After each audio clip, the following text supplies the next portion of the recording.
मनमाडमध्ये काही मतदान केंद्रांवर गर्दी झाली आहे। 1 तास आधी मतदान केंद्रांवर नागरिकांनी गर्दी केली आहे। अनेक मतदान केंद्रांवर त्यामुळे आता रांगा लागल्याचं चित्र आहे। शेवटच्या तासामध्ये मतदान करण्यासाठी अधिकाधिक नागरिक मतदान केंद्रावर आल्याचं सध्या दिसत आहे।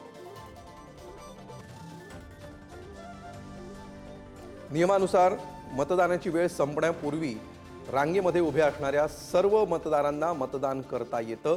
त्यामुळे जरी 6 वाजता मतदानाची वेळ संपणार असेल तरी सुद्धा तुम्ही जर त्या अगोदर मतदान केंद्रावर दाखल झालेला असाल आणि मतदान केंद्राच्या सीमा बंद नवीन प्रवेश देणं बंद होण्यापूर्वी जर तुम्ही मतदानाच्या रांगेमध्ये येऊन उभे असाल तर तुम्ही मतदान करू शकता। यापूर्वी सुद्धा अनेकदा असे प्रकार घडलेले आहेत। सध्या हिवाळा आहे त्यामुळे विशेष करून ही बातमी सध्या हायलाइट होते आहे। मात्र अनेकदा उन्हाळ्यामध्ये मतदान असतं त्यावेळी ऊन कमी झाल्यानंतर अनेक नागरिक मतदानासाठी बाहेर पडणं पसंत करत असतात।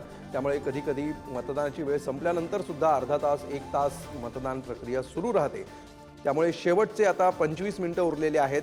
25 मिनिटांमध्ये अधिकाधिक नागरिकांनी मतदान करावं असं आवाहन आम्ही सुद्धा करतो आहोत आणि त्याच प्रकारे काही ठिकाणी शेवटच्या तासामध्ये मतदार मोठ्या संख्येने बाहेर पडल्याचं दिसतंय। दृश्यांमध्ये आपण पाहू शकतो पुरुष आणि महिला दोघांच्याही वेगवेगळ्या भल्या मोठ्या रांगा लागल्याचं सध्या दिसतं आहे।